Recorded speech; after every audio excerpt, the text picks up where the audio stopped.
Good evening, ladies and gentlemen. This is the Truckers Podcast, FYI. I'm your host, Doug from Ontario, Canada. It is 11:02 p.m. Eastern Standard Time here on the 23rd of December. Welcome to the show and Merry Christmas.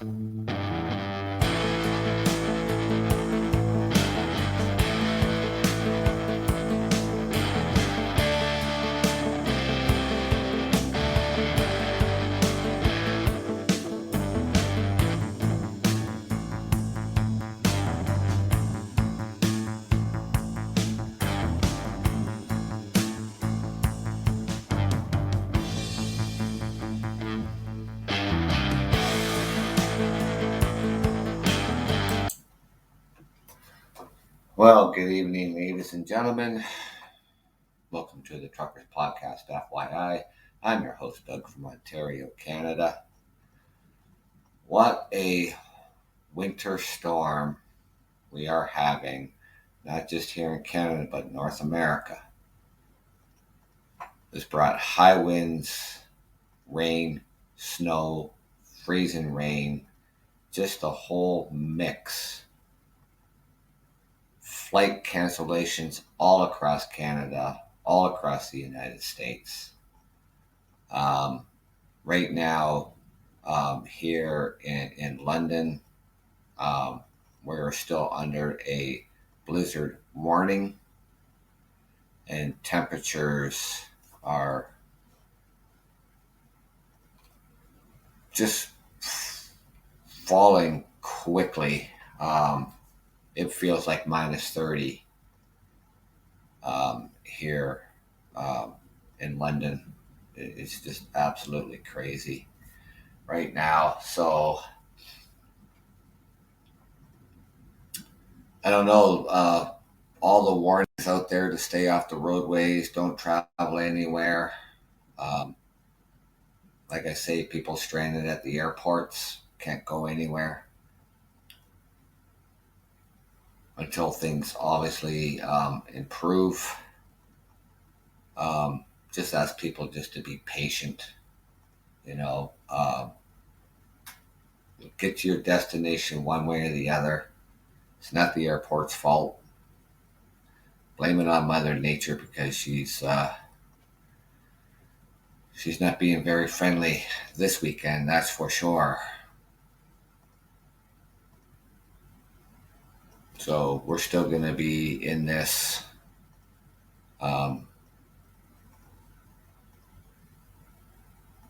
for a little while. So it's crazy out here. Absolutely crazy. So I hope everybody is safe and you're gathering with your family and friends and staying off the roadways. Just some of the things here too, it's like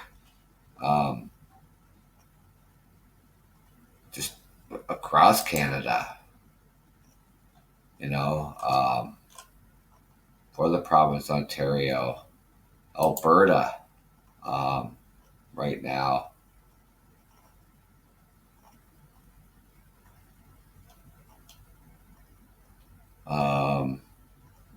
Big city of Alberta we can look at and be able to see, Edmonton right now.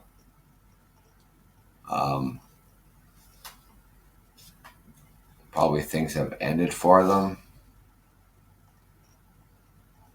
because most of a lot of the storm now has moved east, so we're still under a blizzard warning. And as it moves east, it's not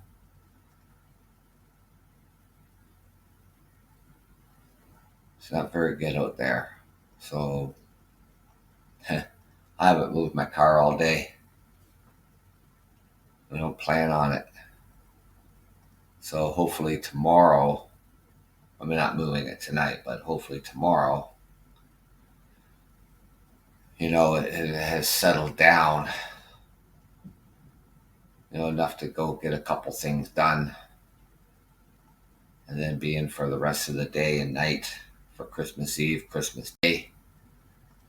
And yeah, that's going to be about it. So not too much, but I'll tell you, it's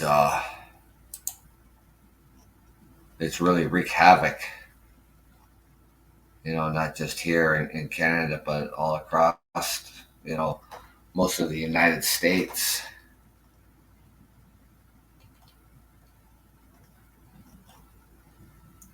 You can look at New Brunswick, Newfoundland, and Labrador. Um, Probably really hasn't.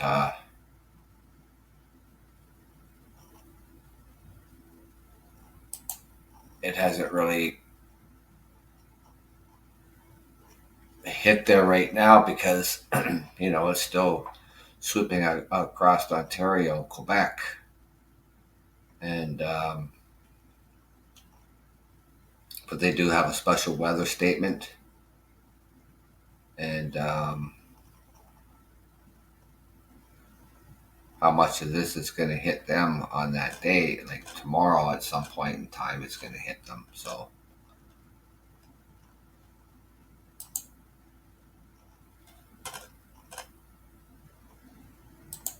another points of cross there. How you doing? I'm Doug, your host from the Truckers Podcast, FYI. Yeah, so Merry Christmas. It's it's Mother Nature is just wreaking havoc all across Canada and the United States. I was watching the Weather Network tonight, and I'll tell you, something like 300 million Americans are being affected by this storm. You know, it's just wreaking havoc everywhere. We have a blizzard warning still in effect here in Southern Ontario, Canada, where I'm at. Temperatures right now are in the city of London, where I reside, it's minus 18 with a wind chill factor of minus 30. And the winds are just whipping through here, blowing and snowing everywhere. Cancellations of flights all across the country. So this is just unprecedented. This storm is just wreaking havoc all over the place. So yeah, it's not good. So I'm hoping traveling for people tomorrow. I don't know. There's still going to be a lot of blowing and snowing out there. We're just asked, if you don't have to go anywhere, don't travel anywhere. Like I say, all the airports across Canada have canceled their flights. People are not getting to their destinations. Probably a lot of them are not getting home for Christmas. It might be the day after Christmas. So, I get it. People are upset, but you can't be upset at the airports because they're not going to jeopardize anybody's safety. And airplanes can't take off or land. They're not going anywhere. Yeah, so just the whole country. British Columbia, man, they were getting it since Wednesday, Thursday, and of course into in part of it today, but it's moving from the west to the east. And as it keeps moving further east, it's not slowing down. Parts of Ontario, is without power. Luckily, here in London, we haven't had any power outages, but it's been really windy. It's just not safe to travel anywhere right now. I wouldn't even I wouldn't even drive to the grocery store right now. My car has been um, parked since yesterday, and the rain started overnight, turned to freezing rain, turned to snow and blowing, and my car hasn't moved since. But I am hoping tomorrow to settle down. But here in London, Ontario, when I look at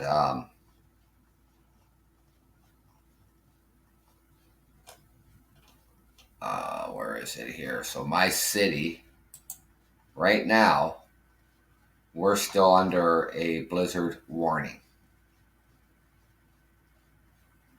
and the temperature right now is minus 18, and if with the wind chill, it feels like minus 30. But then it's gonna, when I'm looking at the forecast, um, by Thursday, Thursday is going to be pretty good. It's just going to be cloudy. Thursday, it looks like rain. It's going to be on the plus side.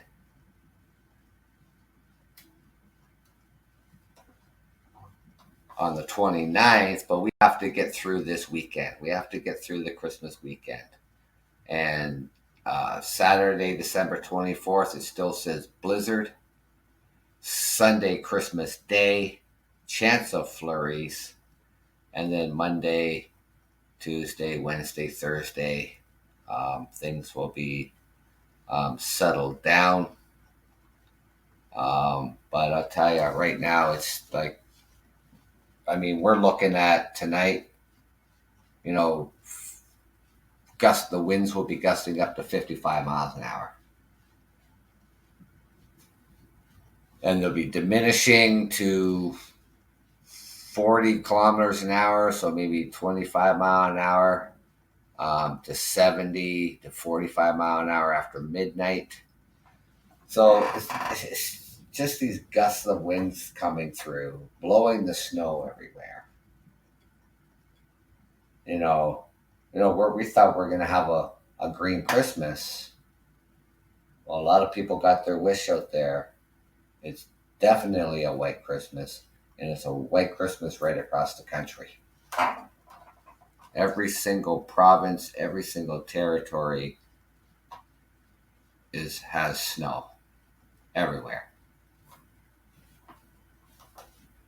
So if you're living in a warm climate, feel lucky you're not getting what we're getting right now. It's wreaked havoc everywhere. We've had major accidents on our highways. Even in the United States, like I said, this storm is affecting about 300 million Americans. Right from the West Coast to the East Coast. And they're facing the same things we're looking at. Some places in the United States it's minus 55.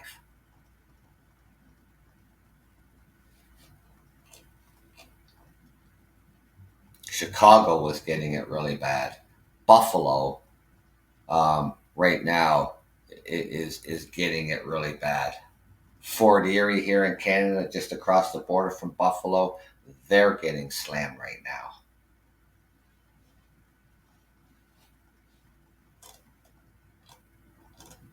Here in Canada, United States, if you don't have to travel right now, the best thing to do is hunker down where you are, stay home,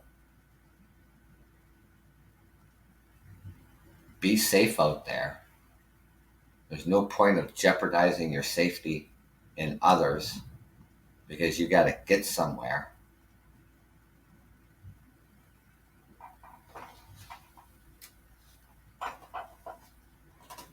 Yeah, it's terrible. It's absolutely terrible out here right now. So, but you know what? It is winter time. And this is what we get.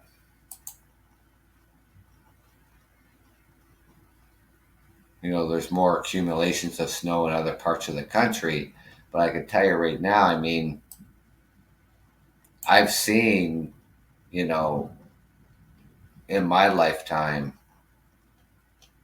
you know, bigger storms than this with a lot more snow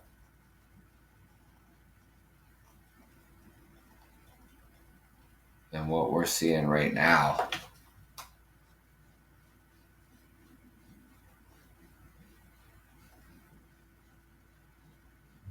Now,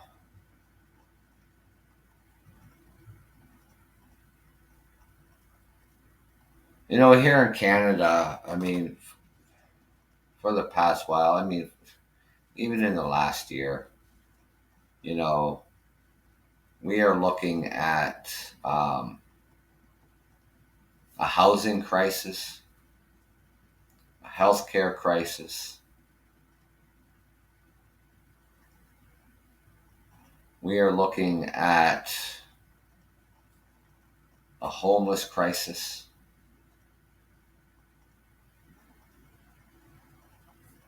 Inflation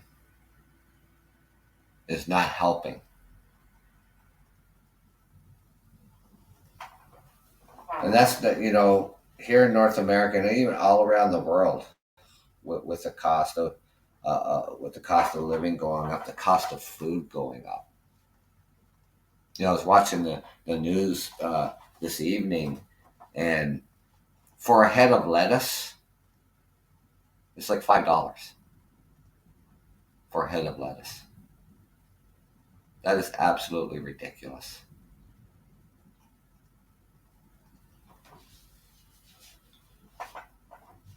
The need has never been more greater.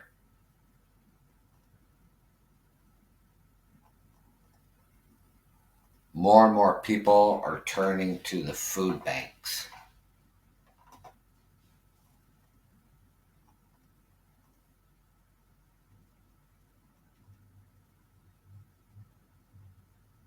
We have the Ontario government who passed, I believe it was Bill 23, Build More Homes Faster Act, and they want to build on protected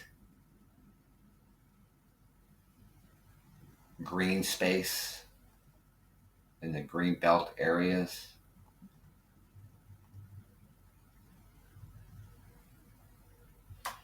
It's absolutely ridiculous. We need housing, yes, we do. But to go ahead and destroy protected lands is absolutely ridiculous.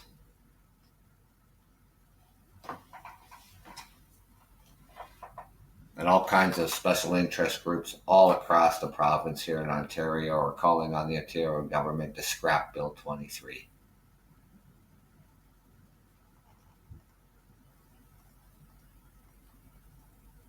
It's absolutely ridiculous.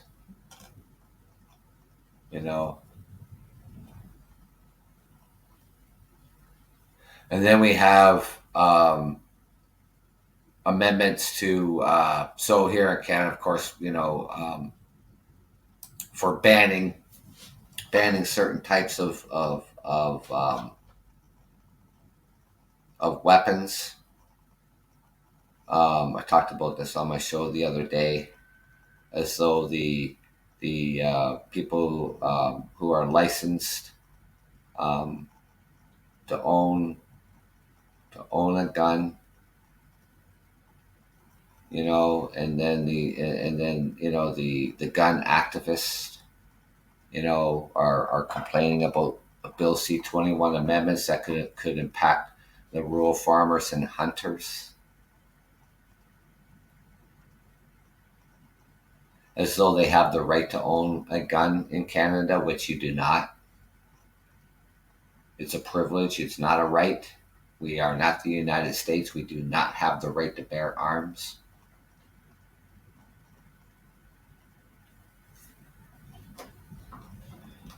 That's the least of our problems.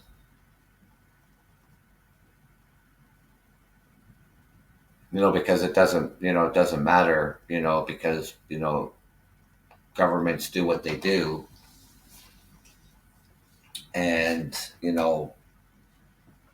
people who have the privilege to have a gun license, to own a gun, and when the government makes changes to legislation on guns, it's like the United States, the National Rifle Association, gun activists. You know, obviously there's a difference between Canada and the United States when it comes to owning guns. Like I said, we don't have the right to bear arms here in Canada. The United States does.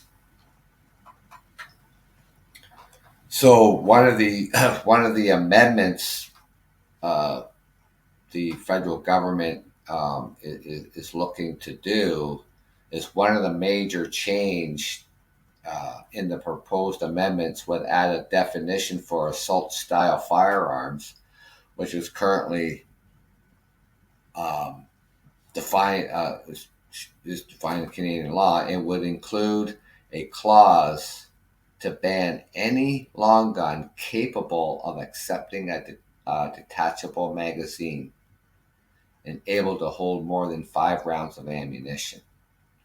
I don't know how this affects um, rural farmers and hunters. You don't need an assault style weapon to go hunting. You don't need a weapon that can accept a detachable magazine to go hunting. It's almost as if they were, thinking that they're banning their shotgun that they're allowed to own, which is not the case.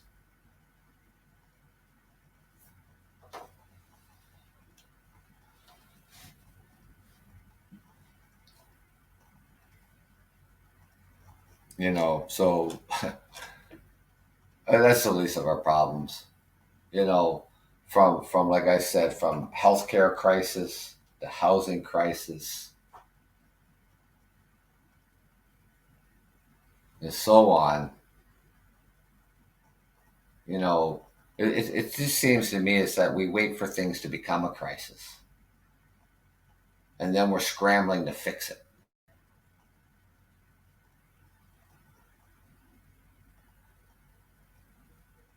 How was this not foreseeable? Population is growing every single year. We never done anything with new like affordable housing. And what is affordable housing, anyways?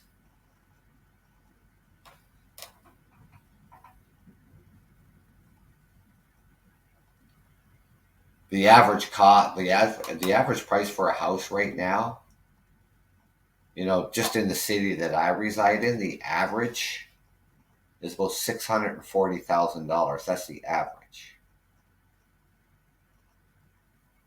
In order to own a house at $640,000, you'd have to be making $150,000 a year.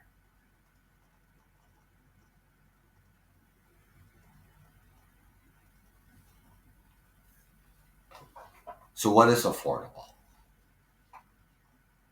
What's affordable rent? Because it's it's different all across the country. Vancouver, Toronto, and Montreal are the most expensive cities to live in. One bedroom in Toronto is around $2,500 for a one bedroom. That's the average rent. And who in the hell can live on $16, $17 an hour and afford a place that's $2,500?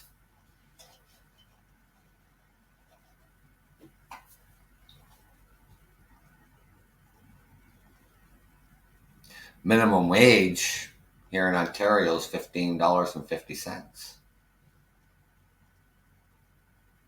Yes, companies are paying above that, but they're not paying a living wage. A living wage for Toronto should be starting at $30 an hour and up. Here in the city of London, it should be around $25 an hour for a living wage. And yet people are still working under $20 an hour. London had the highest increase in rents at around 39%.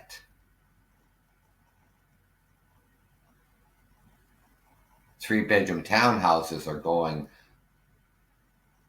for $2,000 a month. And again, if you're making $17 an hour, how are you going to afford a three-bedroom townhouse if you can't afford to buy a house? It should not be more than 30% of your wage, of your take home.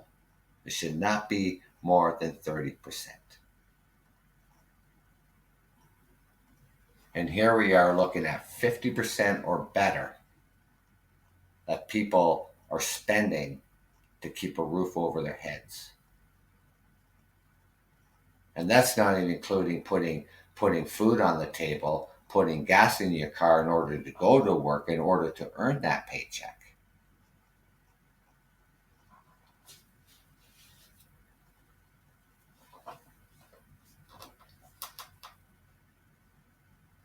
The cost of food. Like I said earlier, a head of lettuce right now is $5.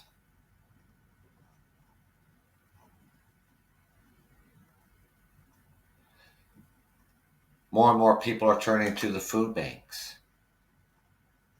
More and more people are buying that processed shit food.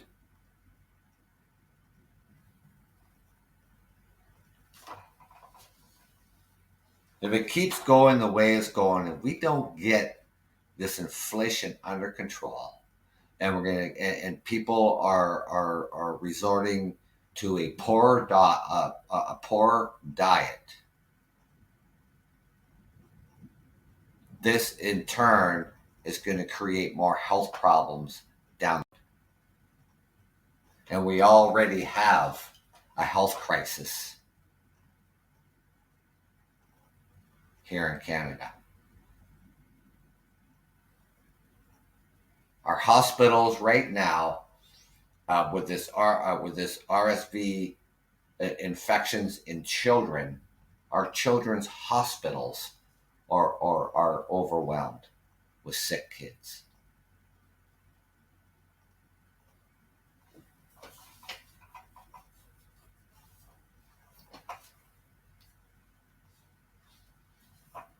Shortage of nurses. The burnout rate of our nurses has never, ever been this high.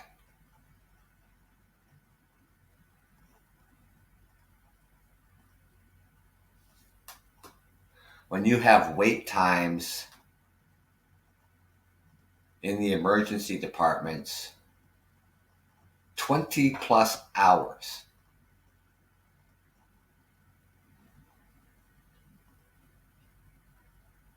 that's unacceptable.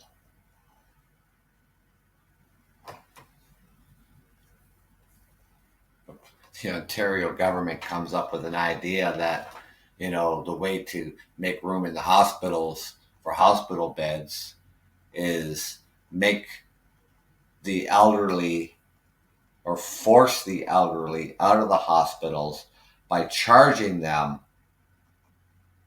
$400 a day if they refuse long-term care, or they refuse their first choice of long-term care, and they don't take their second, third, or fourth choice. And here we are. This was back in October, and here we are on the 23rd of December, and our hospitals are still overwhelmed.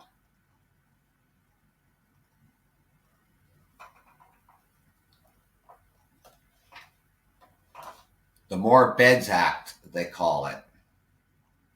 Well, it didn't create any more beds. Because once again, our hospitals are full. They were moving children over to the adult wards because the children's wards are full.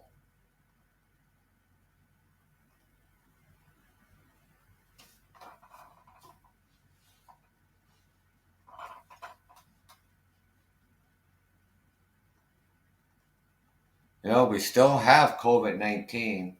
It's now the flu season. This RSV infection that is infecting so many kids.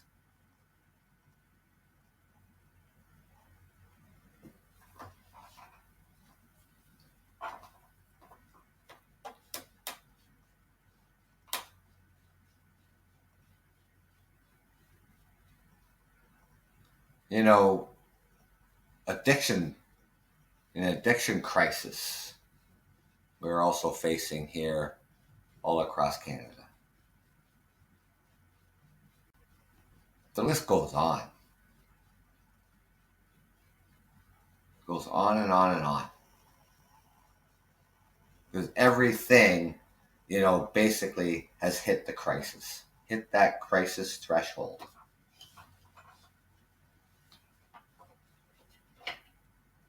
Now we're scrambling to fix it. We're not going to be able to build enough affordable housing to solve the problem. We're not going to be able to build them fast enough.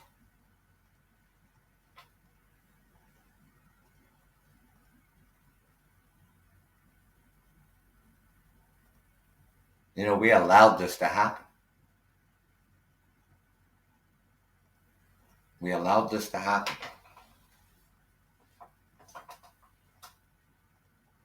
We have somewhat of rent control.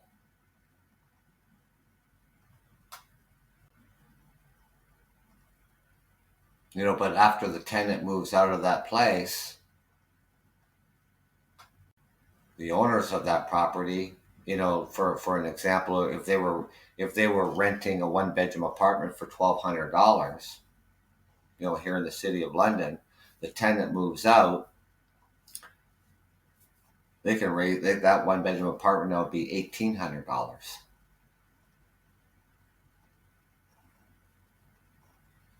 Is when the tenant still lives there that every year the landlord is only allowed to increase the rent by 1.2%. And, that might add on, $2 or $3 more a year to your rent if you're still living there every year. But it's when the tenant moves out is when then the landlord can take that $1,200, and then he can turn around and rent it for $1,800.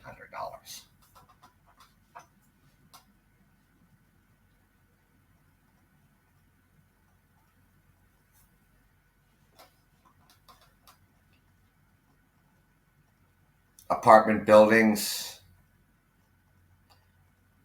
it's if you got an apartment building that has, say 500 units, let's say, and then there would be maybe 10 that would be affordable.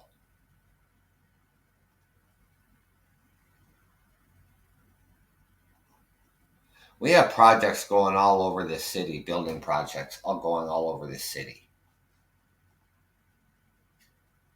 And before they started talking about, affordable housing, affordable rents, all of these contracts were already put in place before they even come up with this.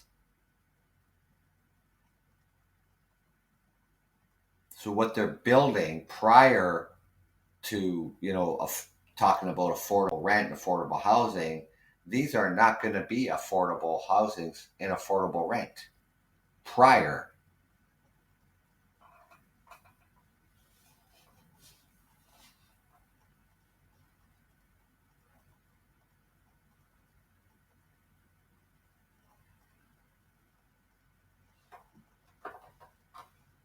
Every year around this time, it seems to get worse and worse for people and harder for people.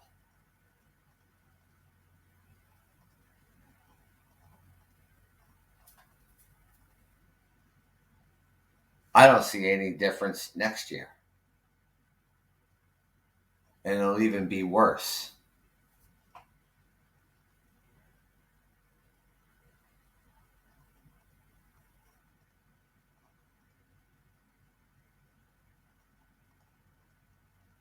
But raising the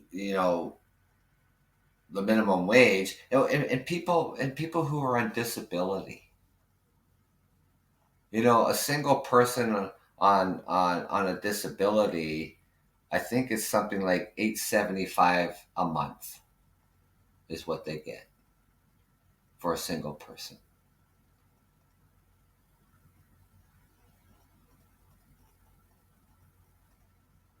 You can't live on $875 a month. But this is what they get.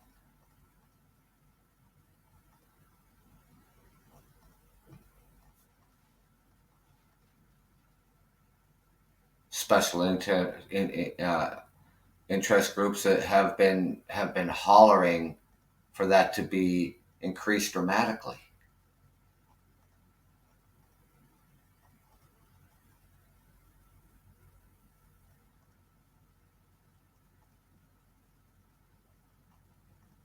For governments to say that, London, Ontario, one of the cheaper cities to live in, not anymore. A livable wage would be $17 an hour. Not even close. Not even close.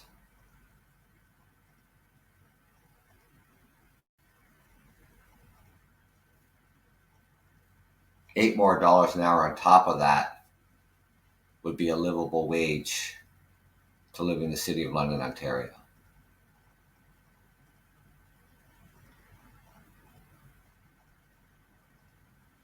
That would help a lot of people.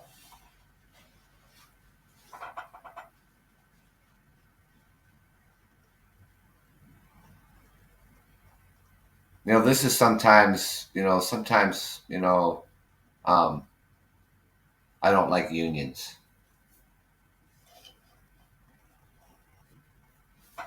And the reason why I don't is because it's always about money when they go on strike. They're not making enough money.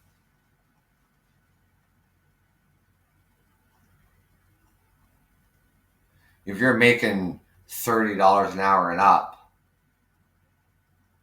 you're making enough money. It's how you spend your money.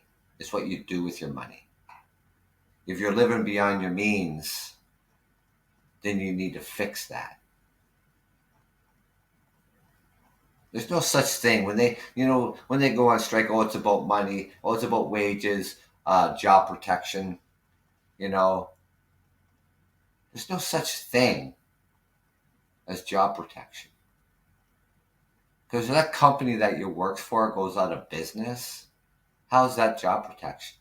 There's nothing a union can do about it. Yeah, they'll get their severance pay. They'll get their wages. They'll get a retirement package. Then you're out of a job. Just recently, we had the teachers' aides who assist teachers in the classroom, librarians, custodians. Not just last month, they were in a rightful strike position, right? 55,000 workers.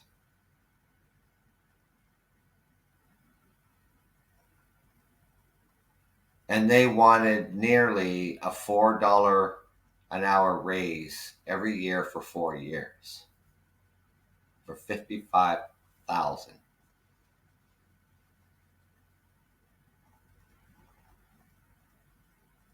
They went on strike, which they were in legal strike position. The Ontario government forced them back to work by using the notwithstanding clause, which means they took the right to strike away from them and then impose a contract on them.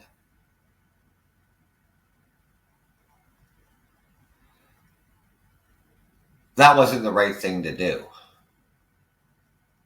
because they have the right to strike. They have the right to collective bargaining.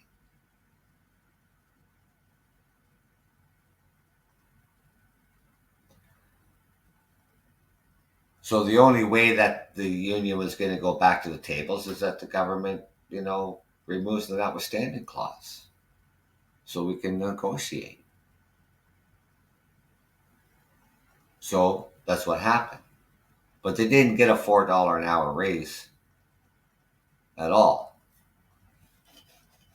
They got $1 an hour raise.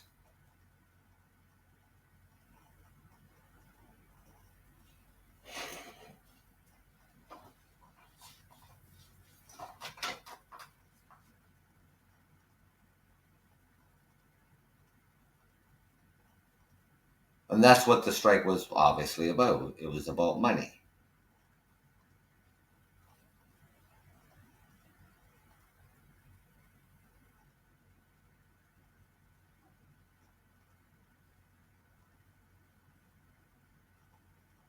But they're not making $30, $40 an hour neither. They are making a livable wage.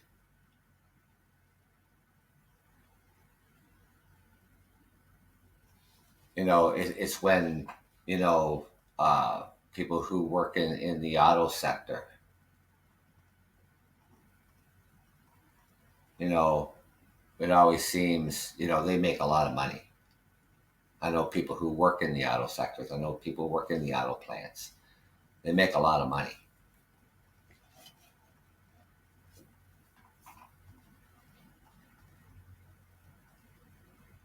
And it's always more. It's always more. It's always more. Christ, they got the best benefits you could ask for. But they want more benefits. There's a lot of people out there who don't have any benefits where they work. They just rely on the health care that we have. Nothing else. Dental is paid out of pocket. It's not in our health care. They're trying to put that into our health care.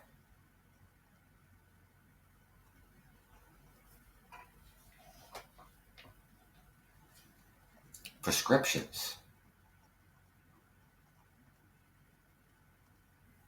If you don't have a health plan,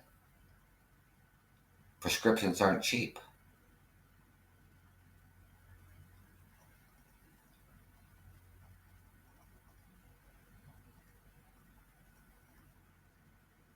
And it should be affordable right across the board for everybody, whether you have a health plan or not. Shouldn't have to break the bank for your medication if you need it if you don't have a health plan.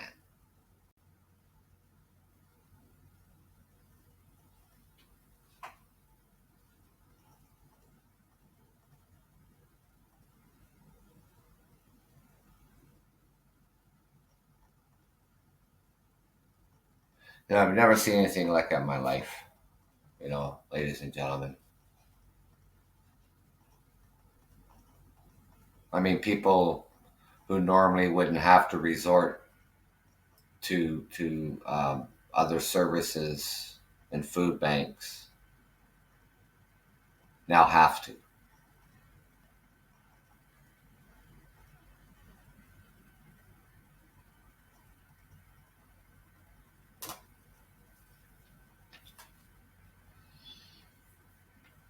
Something that started, you know, a couple decades ago wasn't supposed to be, food banks weren't supposed to be around by this time. And here we are.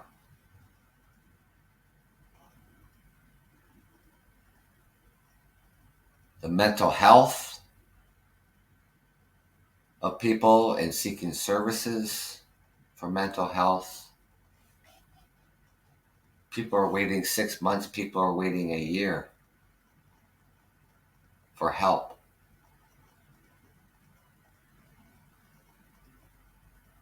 Canada is supposed to have one of the best healthcare in the world.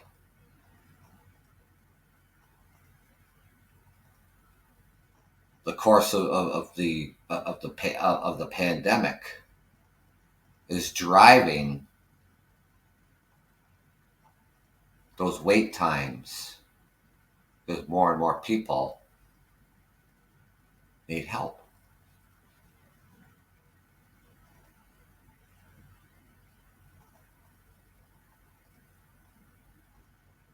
We shouldn't have to wait 20 plus hours in the emergency departments, but we are.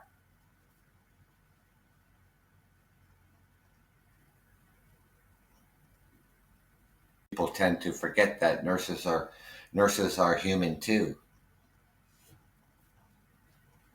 People tend to forget that the nurses were going through the pandemic with us.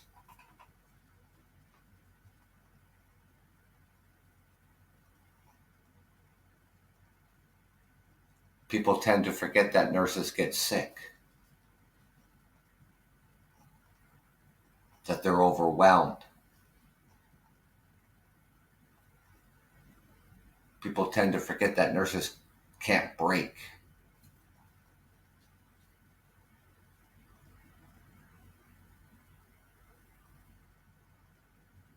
People tend to forget that our hospitals can't be overwhelmed.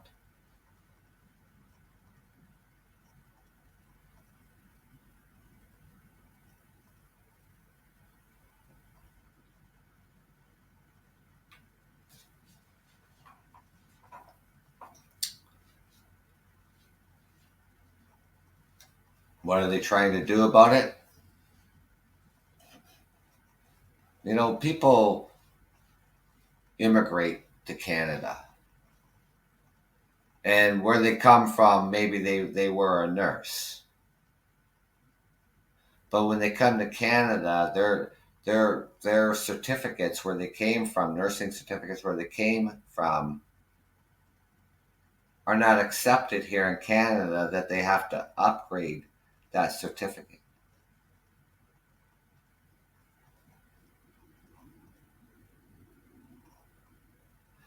Retaking the nursing program. It costs money.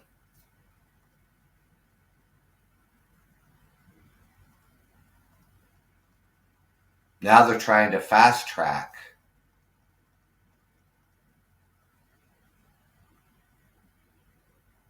so that they can have these nurses who were certified in other countries who have immigrated to Canada to bring them up to the regulations faster and getting them into the hospitals. But that still takes time.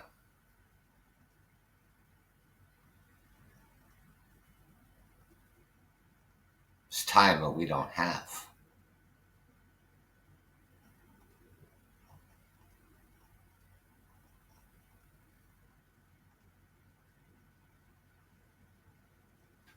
The homelessness is a crisis right across the country. Just here in the city of London, Ontario, on any given night, there's approximately 2,000 homeless people seeking shelters, seeking out the resources, the limited resources that's available. See, it's those that seem that, we never really did much about the homeless. Just let the shelters take care of them.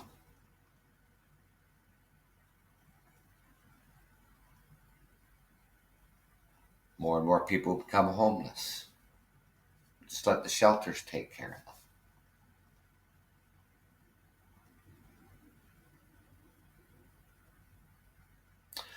Shelters works on funding, not just from the government, but from the citizens, donations, whether it's food, whether it's clothing.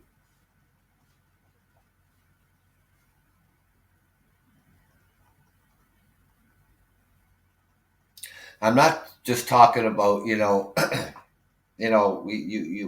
have the visible homeless, and then you have the homeless that you don't see. And those are the people who are living with a friend, a relative, couch surfing, maybe living out of their car, but they're working.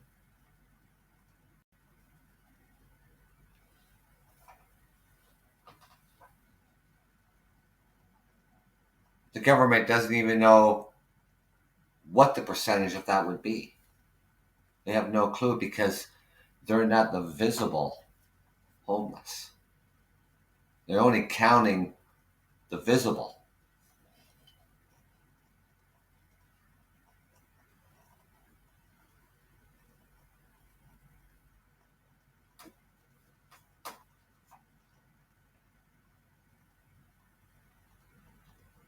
We have, a welfare system where people get welfare.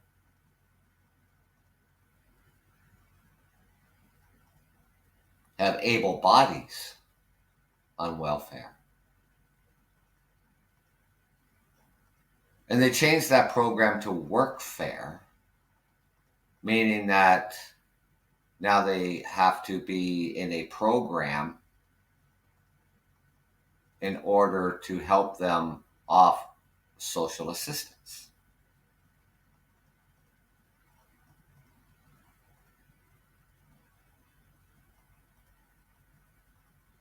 And yet, all of the London Housing Corporation, so housing for people who are on social assistance,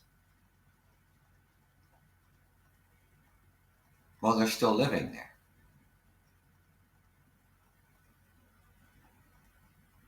Wait times for people to get into housing is about 7 years. And then you have people with special needs, families with special needs who need a special unit, for their disabilities. That's about a 15-year wait.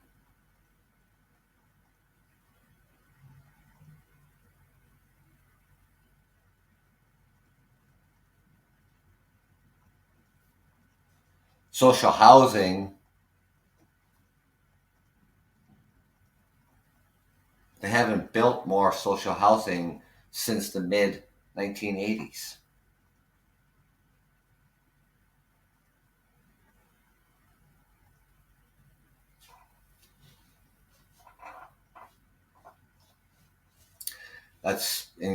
Include like with townhouses and apartment buildings, social housing.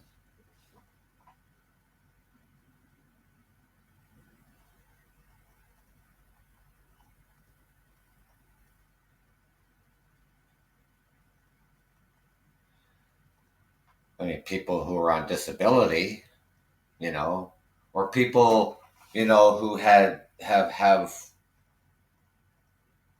has suffered an injury,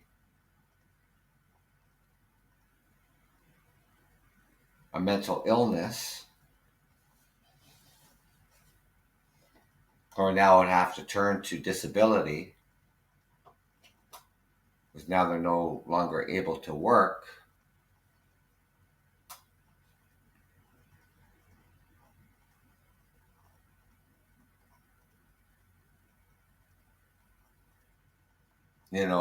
Now, I mean, if they're able to live with family until they can find a suitable place.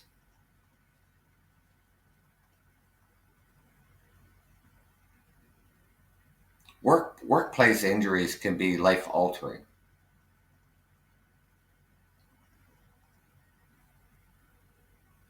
And once we're making, a half decent wage or a good wage,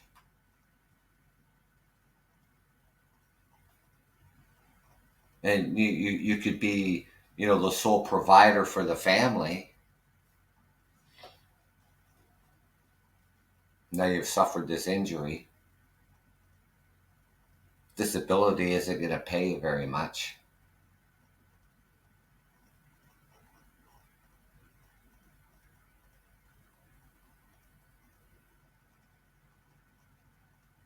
People are, people are facing what we call rental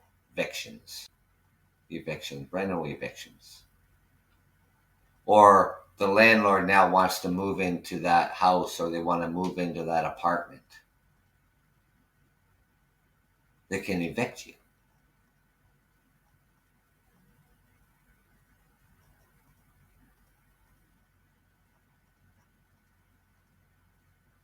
There's a lot of people out there that don't understand their rights as tenants. Landlord serves notice, gives you 60 days that he or she is going to move into that apartment that you're in, or that house that he's renting to you. They can rent it to family. Oh, my son and his wife needs a place to live.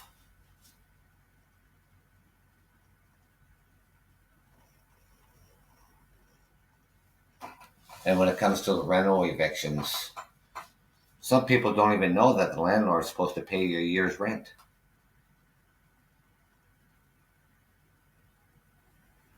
People then find themselves, they can't find something, the same price that they're paying and that's affordable. We need to make changes to the Landlords Tenants Act.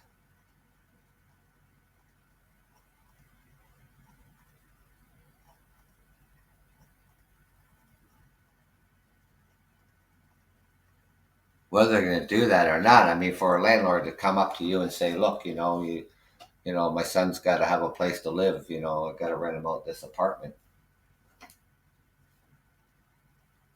Now, it could be legit.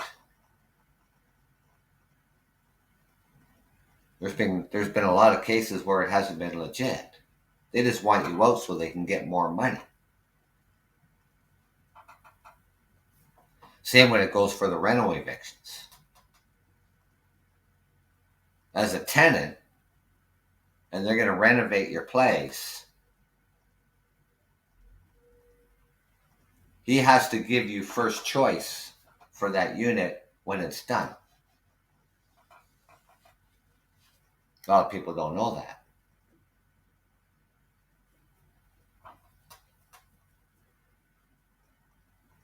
And what they want to do is get you out of there so they can renovate it and charge more rent. is happening all over. That needs to stop.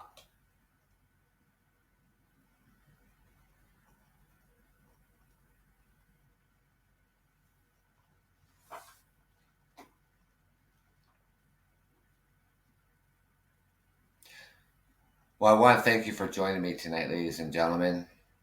It is now 12:05 a.m., December the 24th. I hope you have a Merry Christmas. I hope you have a safe Christmas to you and to your family.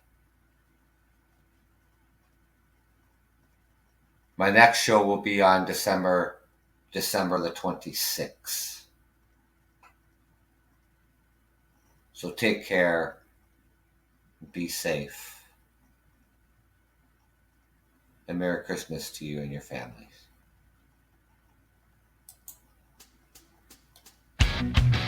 This is the Truckers Podcast. I'm your host, Doug, from Ontario, Canada. Take care.